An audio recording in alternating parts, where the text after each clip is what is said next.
Hello student, welcome to our channel. मैं नेहा पांडे। पिछले जो वीडियोस मैंने बनाए थे वो एटम के मॉडल से रिलेटेड थे, जिसमें आपने थॉमसन मॉडल, रदरफोर्ड मॉडल और बोर मॉडल पढ़ा था। ये वीडियो है क्वांटम नंबर्स के लिए। जैसा कि मैं आपको शुरुआत से ही बता रही हूँ कि जो केमिस्ट्री में जो फर्स्ट चैप्टर है एटॉमिक स्ट्रक्चर, इसमें मेन इलेक्ट्रॉन्स के बारे में ही पूरा चैप्टर है। तो क्वांटम नंबर्स जो हैं ये भी इलेक्ट्रॉन्स के लिए ही हैं।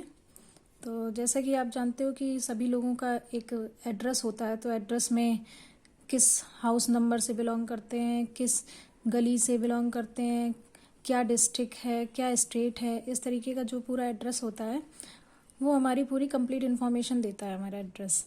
तो वैसे ही क्वांटम नंबर्स जो हैं ये क्वांटम संख्याएं इनको हिंदी में बोलते हैं। तो ये क्वांटम नंबर जो है इलेक्ट्रॉन की पूरी जानकारी देती है, कंप्लीट इन्फॉर्मेशन देती हैं कि क्वांटम जो इलेक्ट्रॉन्स हैं वो किस ऑर्बिटल से बिलोंग करता है, किस शेल से बिलोंग करता है, किस तरीके का उसकी स्पिन है, कैसा चक्रण करता है, क्या ओरिएंटेशन है। तो ये सारी जानकारी जो है वो हमें क्वांटम नंबर्स के थ्रू पता चलती है।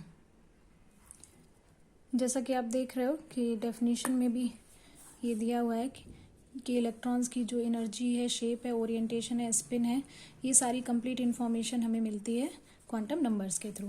तो 4 टाइप के क्वांटम नंबर्स होते हैं। प्रिंसिपल क्वांटम नंबर, जिसको मुख्य क्वांटम संख्या हिंदी में बोलते हैं, एजीमुथल क्वांटम नंबर, दिगंशी क्वांटम संख्या, मैग्नेटिक क्वांटम नंबर, चुंबकीय क्वांटम संख्या, और फोर्थ है स्पिन क्वांटम नंबर, चक्रण क्वांटम संख्या। इनको स्मॉल अल्फ़ाबेट्स NLMS से डिनोट किया जाता है। कभी कभी ये भी एक नंबर में पूछ लिया जाता है कि क्वांटम नंबर्स किस क्वांटम नंबर को किससे डिनोट करते हैं। तो ये काफ़ी इम्पॉर्टेंट टॉपिक है, तो इसको आप ध्यान से सुनिएगा। सबसे पहला quantum number principal quantum number है। प्रिंसिपल क्वांटम नंबर मतलब मुख्य क्वांटम संख्या। तो इसके बारे में मैं बता देती हूँ आपको कि जो प्रिंसिपल क्वांटम नंबर है ये शेल को रिप्रेजेंट करता है। शेल को मतलब कोश, यानी कि जो मेन शेल होती है, ऑर्बिट होते हैं जिनको हम KLMN से रिप्रेजेंट करते हैं, इन ऑर्बिट इन शेल को रिप्रेजेंट करते हैं। तो प्रिंसिपल क्वांटम नंबर जो है वो आइडेंटिफाइज करता है कोश को, शेल को। इनकी वैल्यूज़ होती है 1 2 3 4 होती है। मतलब n जो है जिसको हम प्रिंसिपल क्वांटम नंबर को डिनोट करते हैं n से, तो n की 1 2 3 एंड 4 आगे भी बढ़ा सकते हैं इनको। ये वैल्यूज़ होती हैं। ये K शेल के लिए होती है, ये L शेल के लिए होती है, ये M शेल के लिए होती है, और ये N शेल के लिए होती है। तो ये प्रिंसिपल क्वांटम नंबर की वैल्यूज़ होती हैं। जैसा कि आपने ऑर्बिटल में भी बोर मॉडल जब पढ़ा था, तो बोर मॉडल में भी आपने देखा था कि वहाँ पे जो K शेल है, K शेल को 1 2 3 KLMN शेल को 1 2 3 4 से रिप्रेजेंट करते हैं। तो ये वही क्वांटम नंबर्स हैं जिनको हम रिप्रेजेंट करते हैं। तो ये था प्रिंसिपल क्वांटम नंबर। तो प्रिंसिपल क्वांटम नंबर का जो मेन पॉइंट है वो आप ध्यान रखिएगा कि प्रिंसिपल क्वांटम नंबर जो है वो शेल को रिप्रेजेंट करता है, और ये डिटरमाइन करता है साइज एंड एनर्जी को। ठीक है, तो ये साइज और एनर्जी को रिप्रेजेंट करता है। मतलब ये न्यूक्लियस से इलेक्ट्रॉन के बीच के डिस्टेंस को भी बताता है। सेकेंड है एजीमुथल क्वांटम नंबर, जिसको हम L से रिप्रेजेंट करते हैं, और ये आइडेंटिफाइज करती है सब शेल को। सब शेल से मतलब है उपकोश या फिर उप ऊर्जा स्तर, या फिर जिनको हम कक्षक कहते हैं, ऑर्बिटल। तो ये सब शेल को आइडेंटिफाइज करती है और ये ऑर्बिटल के शेप को बताती है। ठीक है, ये डिनोट करती है L से, ये मैंने पहले ही आपको बता दिया है। ठीक है, जो L की वैल्यूज होती हैं वो 0 1 2 से लेकर n-1 तक होती है। मतलब L की वैल्यू जो है वो डिपेंड करती है n पे। अच्छा, L की जो वैल्यू मैंने बताई है आपको कि 0 1 2 3 या फिर जो भी आगे आप बढ़ा सकते हैं। तो ये 0 1 2 3 ये वैल्यू होती है। ये S ऑर्बिटल के लिए होती है, ये P ऑर्बिटल के लिए होती है, ये D ऑर्बिटल के लिए, और ये F ऑर्बिटल के लिए। तो जहाँ पे भी SP-DF ऑर्बिटल्स आ रहे हैं तो ये आपको याद रखना है कि अगर S ऑर्बिटल है तो उसके लिए हमेशा वैल्यू L की 0 रहेगी, P ऑर्बिटल है तो उसके लिए वैल्यू हमेशा 1 रहेगी, D ऑर्बिटल है तो उसके लिए वैल्यू 2 रहेगी, F ऑर्बिटल है तो उसके लिए वैल्यू हमेशा 3 रहेगी। तो ये आपको ध्यान रखना है। अच्छा, ये अगर फॉर एग्जांपल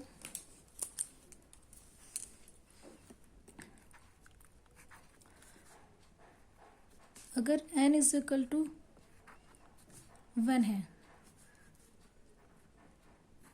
तो l इज इक्वल टू 0 रहेगा। n इज इक्वल टू 2 है तो l इज इक्वल टू 0 और 1, मतलब l की दो वैल्यू रहेगी। n इज इक्वल टू अगर 3 है तो l इज इक्वल टू 0 1 2 होगा, और n इज इक्वल टू अगर 4 है तो l इज इक्वल टू 0 1 2 3 रहेगा। अब आप यहाँ पे देख रहे हैं, यहाँ पे एक वैल्यू है, यहाँ पे 2 वैल्यू है, यहाँ पे 3 वैल्यू है और ये 4 वैल्यू। तो ये जो ऑर्बिटल होते हैं तो ये वहीं की वैल्यू है। ऑर्बिटल में जैसे जो पहला शेल है उसमें एक ऑर्बिटल रहता है सिर्फ s, तो ये 1s के लिए ये वैल्यू हो गई।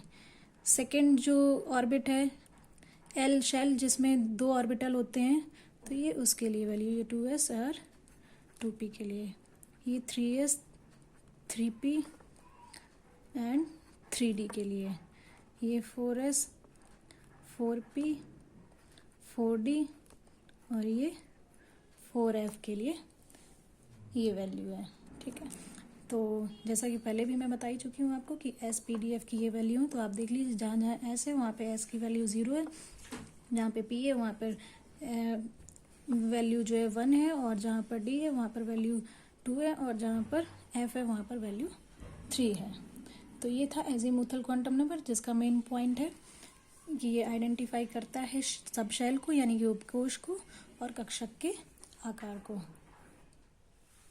थर्ड क्वांटम नंबर है मैग्नेटिक क्वांटम नंबर, जिसको हम एम से रिप्रेजेंट करते हैं। और ये मैग्नेटिक क्वांटम नंबर जो है ये इलेक्ट्रॉन के ओरिएंटेशन को रिप्रेजेंट करता है, मतलब कि इलेक्ट्रॉन किस कक्षक से किस ऑर्बिटल से बिलोंग करता है, तो ये इलेक्ट्रॉन के अभिविन्यास को बताता है और इसको हम स्मॉल m से रिप्रेजेंट करते हैं। इसकी जो m की वैल्यू होती है यानी मैग्नेटिक क्वांटम नंबर, जिसको हम चुंबकीय क्वांटम संख्या कहते हैं, इसकी वैल्यू जो है l पर डिपेंड करती हैं। इसकी वैल्यू होती है -l से +l तक, मतलब m इज इक्वल टू होता है -l 0 +l।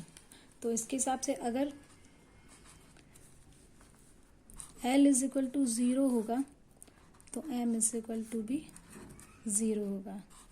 l is equal to 1 होगा तो m इज इक्वल टू -1 0 +1, क्योंकि यहाँ पे मैंने आपको पहले ही बता दिया है कि m की जो वैल्यू होती है वो -l से +l तक इंक्लूडिंग 0 होती हैं। ठीक है, तो l इज इक्वल टू 2 होगा तो m is equal to -2 -1 0 +1 +2। l is equal to 3 होगा तो m is equal to -3 -2 -1 0 +1 and +2। अब यहाँ पे आप देख रहे हैं कि यहाँ पर m की एक वैल्यू है, यहाँ पर m की 3 वैल्यूज़ हैं, यहाँ पर m की 5 वैल्यूज़ हैं, यहाँ पर m की 7 वैल्यूज़ हैं।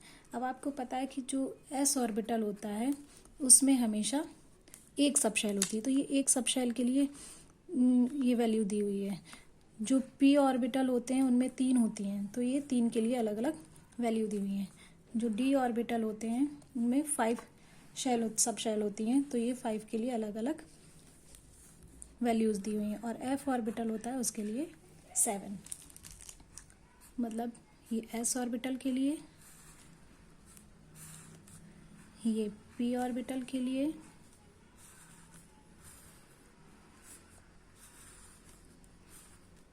ये d ऑर्बिटल के लिए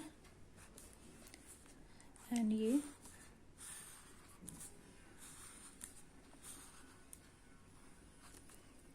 f ऑर्बिटल के लिए।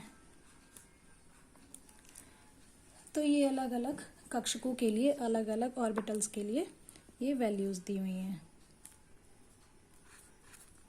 तो आपको ये मैग्नेटिक क्वांटम नंबर भी समझ में आ गया होगा, चुंबकीय क्वांटम संख्या, जिसका मेन पॉइंट मैंने आपको बता दिया है कि ये ओरिएंटेशन को, इलेक्ट्रॉन के ओरिएंटेशन को, अभिविन्यास को प्रदर्शित करता है। इसकी वैल्यूज़ -L2 + L तक होती हैं। तो ये मैग्नेटिक क्वांटम नंबर है। इसके बाद फोर्थ क्वांटम नंबर है spin quantum number. Spin quantum number मतलब चक्रण क्वांटम संख्या। तो नाम से ही आप समझ गए होंगे कि स्पिन क्वांटम नंबर क्या रिप्रेजेंट करता है। ये इलेक्ट्रॉन की स्पिन को रिप्रेजेंट करता है। मतलब इलेक्ट्रॉन्स जो हैं वो हमेशा 2 डायरेक्शन में स्पिन करते हैं, एक क्लॉकवाइज एंड एक एंटी क्लॉकवाइज। इसको बोलते हैं हम क्लॉकवाइज डायरेक्शन और इसको बोलते हैं हम एंटी क्लॉकवाइज डायरेक्शन। तो इलेक्ट्रॉन हमेशा 2 डायरेक्शन में स्पिन करते हैं। तो ये स्पिन क्वांटम नंबर जो है ये इलेक्ट्रॉन की स्पिन के बारे में बताता है। इसकी 2 वैल्यूज़ होती हैं। इसको स्मॉल s से रिप्रेजेंट करते हैं और इस जो स्पिन क्वांटम नंबर है इसकी 2 वैल्यूज़ होती हैं। एक होती है +½ एंड एक होती है -½ मतलब एक इलेक्ट्रॉन के लिए जो क्लॉकवाइज डायरेक्शन में है उसके लिए वैल्यू होगी +½ और जो एंटी क्लॉकवाइज डायरेक्शन में है उसके लिए होगी -½ मतलब +½ है फॉर क्लॉकवाइज एंड -½ है एंटी क्लॉकवाइज।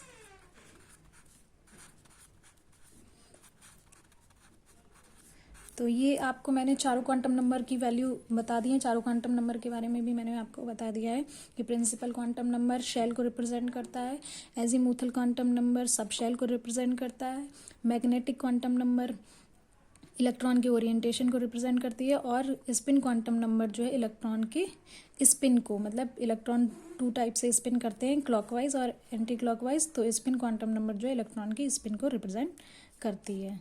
तो ये चारों क्वांटम नंबर की जब आपको वैल्यू पता होंगी तो इनसे रिलेटेड कुछ क्वेश्चंस आते हैं, तो वो भी आप आराम से कर सकते हैं। और ये काफ़ी इंपॉर्टेंट क्वेश्चन है, ये मोस्ट ऑफ द टाइम ये क्वांटम नंबर से रिलेटेड क्वेश्चन ज़रूर आता है। क्वांटम नंबर से रिलेटेड मैं कुछ एग्जांपल दे देती हूँ आपको। इसमें इस तरीके से क्वेश्चन आता है कि जैसे फॉर एग्जांपल दे दिया गया है 3D या 4F या फिर 2P, इनकी जो NLMS का मतलब होता है principal quantum number, azimuthal quantum number and magnetic quantum number and spin quantum number. तो NLMS की जो वैल्यूज़ हैं वो निकालनी है, यानी कि क्वांटम संख्याएं बतानी है इनकी। तो सबसे पहले 3D का बता देती हूँ। जैसे कि मैंने आपको बताया कि जो n मतलब प्रिंसिपल क्वांटम नंबर है ये शेल को रिप्रेजेंट करता है। तो हमेशा जो आगे नंबर दिया होता है ये शेल का ही नंबर होता है। ये 3 है, 4 है और ये 2 है, यानी कि यहाँ पे n = क्या हो गया 3, n = 3 हो गया क्योंकि थर्ड शेल है। L = 2 होगा क्योंकि d ऑर्बिटल है। एंड m = क्योंकि m की वैल्यू डिपेंड करती है L पर, तो -2 -1 0 +1 +2 होंगी। एंड s =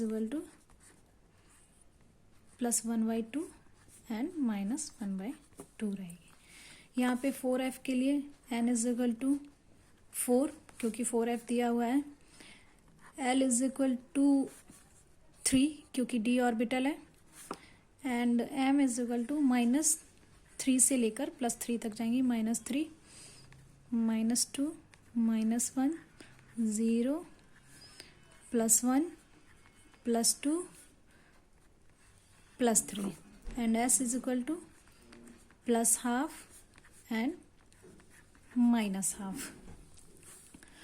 एंड थर्ड दिया हुआ है 2P। तो 2P के लिए n = 2 क्योंकि 2 दिया हुआ है।